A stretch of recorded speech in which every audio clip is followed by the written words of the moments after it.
સર્વ મુક્તોને યોગ સમ્રાટ ગોપાળાનંદ સ્વામીની 275મી પ્રાગટ્ય તિથિ નિમિત્તે હૈયાના હેતથી જય સ્વામિનારાયણ.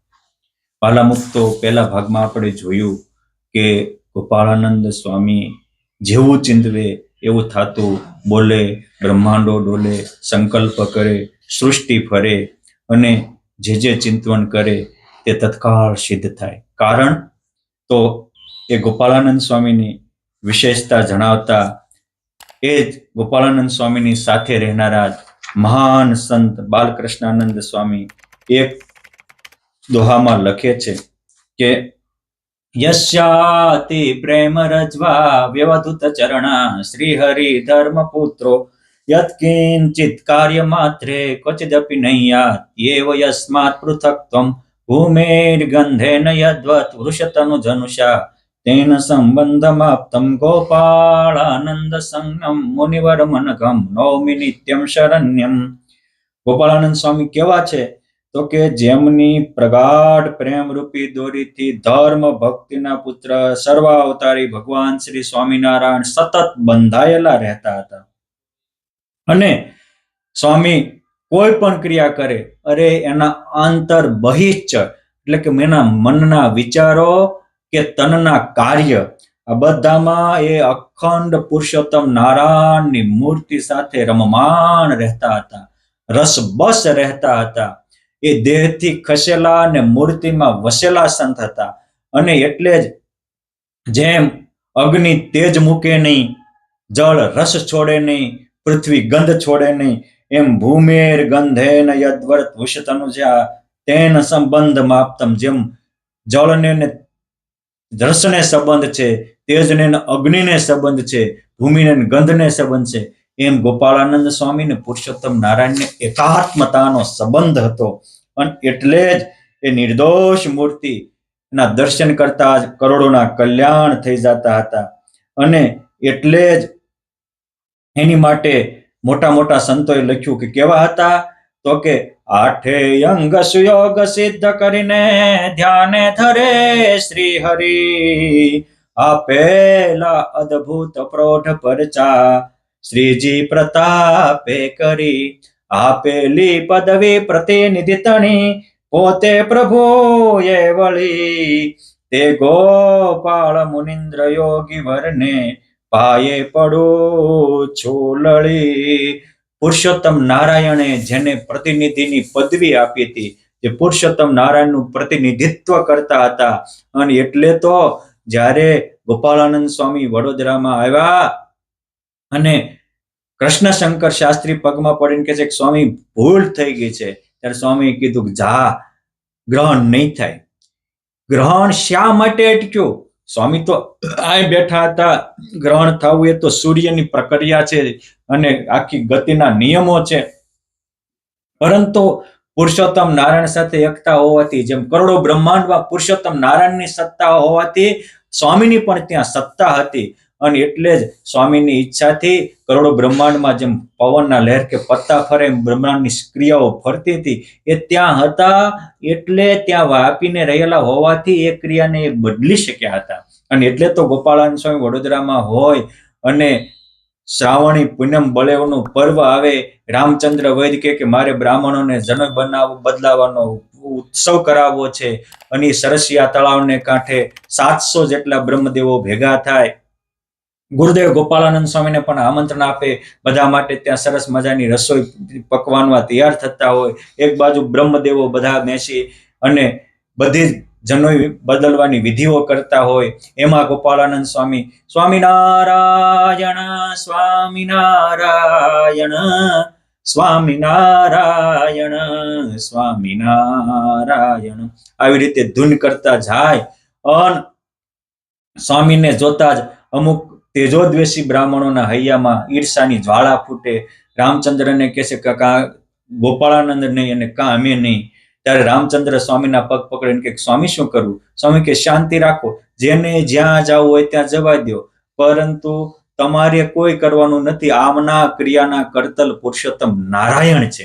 અને એટલે 250 જેટલા બ્રાહ્મણો રિસાઈને ભાગી જાય અને એક બાજુ પોતાનો ચોકો કરવા તૈયાર થાય, અને પછી જયારે નાવાનું ઓલું થાય તો આને તો વિધિ તૈયાર હતી. બધા જે રામચંદ્ર વૈદ સાથે હતા એ 350 બ્રાહ્મણો સ્નાન કરી દે, અને પછી જ્યાં ઓલા નાવા જાય ને ગોપાળાનંદ સ્વામી પોતાના જમણો પગનો અંગૂઠો બોલે, ત્યાં એ વિઘાયક માં પથરાયેલું સરોવર સ્વામીના પગના અંગૂઠામાં એનું પાણી આવી જાય.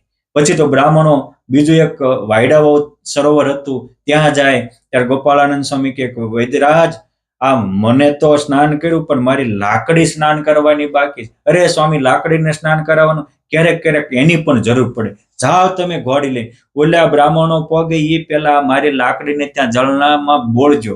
અને રામચંદ્ર વૈદ ઘોડેસવાર થઈને જાય અને ત્યાં વાયડાવાળા સરોવરે ઓલા જે બ્રાહ્મણો નાવાની તૈયારી કરતા હોય ત્યાં લાકડીનું ઠેબું મૂકે, આખા સરોવરનું પાણી લાકડાના ઠેબામાં આવી જાય. આ હતી એમની યોગ કળા. આ હતી પુરુષોત્તમ નારાયણ સાથે એકાત્મતાને કારણે ભગવાનના જેમ સંકલ્પ સત્ય થાય એમ સ્વામીના સંકલ્પ સત્ય થતા. અને એટલે તો રામજી જોશીએ પૂછ્યું, સ્વામી તમારી સામર્થ્ય કહો.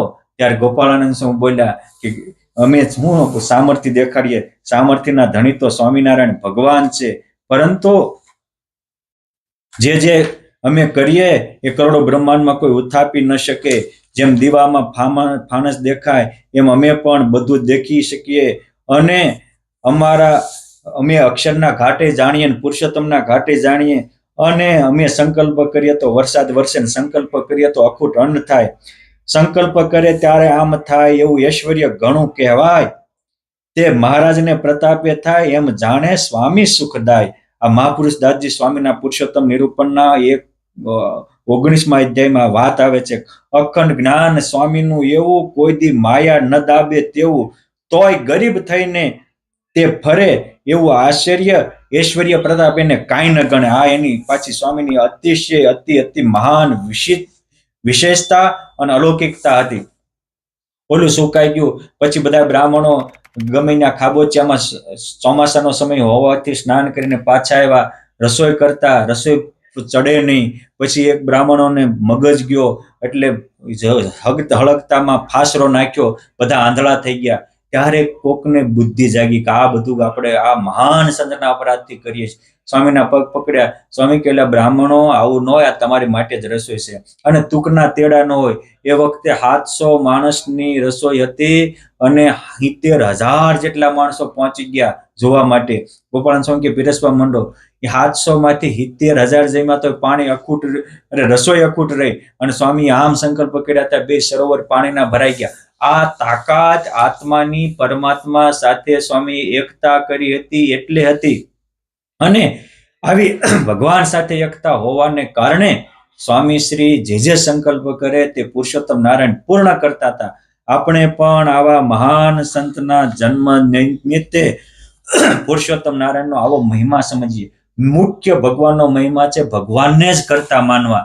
અને એટલે તો કાળા ઉનાળામાં વડોદરાવાસીઓ પગે લાગ્યા અને કહ્યું, સ્વામી અન્ન વિના પીડાય છે સૌ, કાળ પડ્યો જાણે છે સૌ, માટે મરશે અને જીવવાની કોઈને આશા નથી, માટે વરસાદ કરો તો સારું. અને પછી બેઠી ભજનને મંડળી, અને એ મંડળી બેઠી ત્યાં તો વર્ષો વરસાદ તત્કાળ કાળા ઉનાળામાં મેઘ.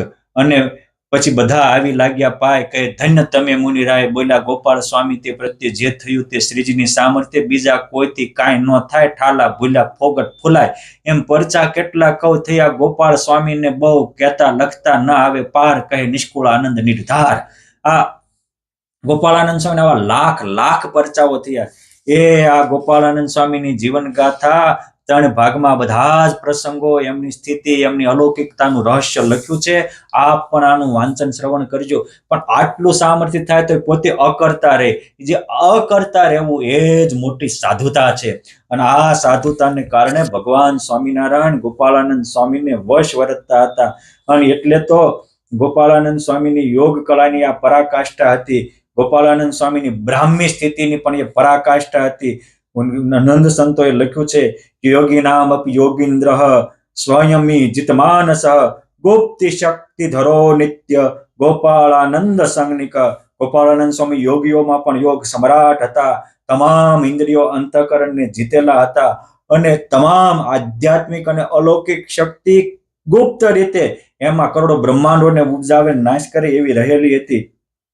વળી શતાનંદ સ્વામી સત્સંગી જીવનમાં લખે કે અષ્ટાંગ યોગ સિદ્ધશ્ચ બ્રહ્મનિષ્ઠો દઢવ્રત સ્વામિનારાયણસ્યાજ્ઞા ભક્તો શ્રી ગોપાળાનંદ સંગનિક. ગોપાળાનંદ સ્વામી કેવા હતા?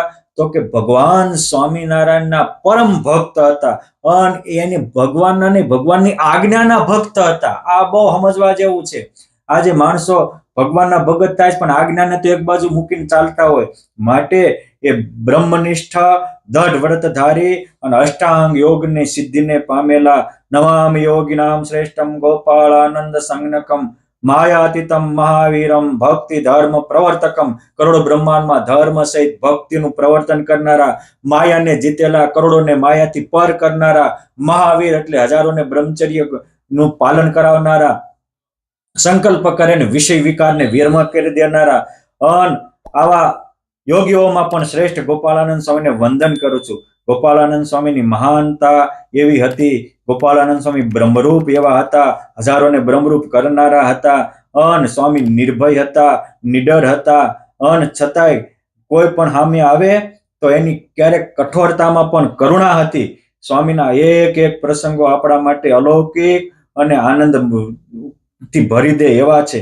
માટે આવા સ્વામીના જન્મ દિવસે આપણે પણ આવી અલૌકિકતા પ્રાપ્ત કરી આપણા જીવનને ધન્ય બનાવીએ. જય સ્વામિનારાયણ.